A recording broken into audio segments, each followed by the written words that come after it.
The story centers on a working-class married couple living in a New York City apartment, Norma and Arthur Lewis.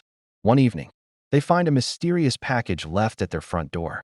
Inside is a wooden box fitted with a glass dome that covers a single push button. The dome is locked, and a note attached to the box states that a man named Mr. Stewart will call on them at 8 p.m.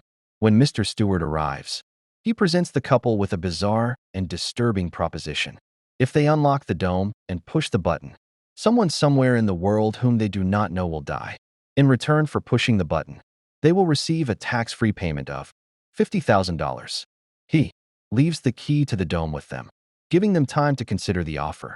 The box sparks a fierce psychological and moral debate between the husband and wife, highlighting their fundamentally different natures. He is immediately repulsed by the offer. He considers pushing the button to be outright murder, regardless of who the victim is or where they live.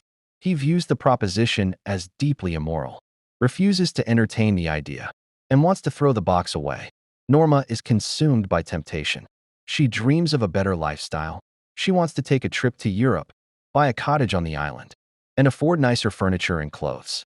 She tries to justify the act to Arthur by suggesting the victim might be an old, diseased peasant in a faraway country, arguing that the money would allow them to finally live the life they deserve.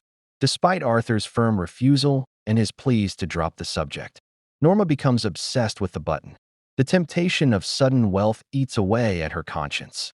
One afternoon, while Arthur is at work, Norma impulsively uses the key to unlock the dome. Rationalizing that she is doing it for them, she pushes the button. Shortly after pushing the button, Norma receives a devastating phone call from Lenox Hill Hospital. She is informed that Arthur has been killed in a tragic accident. He was pushed from the platform in front of a moving subway train.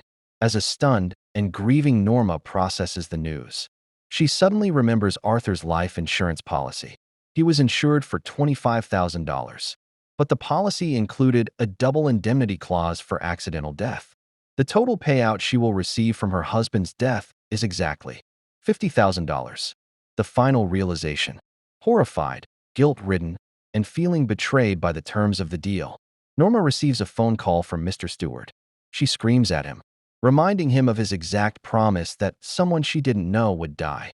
Mr. Stewart responds with a chilling final question. "My dear lady, do you really think you knew your husband?" This haunting conclusion reveals the true horror of the story, because Norma acted out of extreme selfishness, completely ignoring Arthur's moral code and feelings. In a psychological sense, Arthur was the stranger she murdered.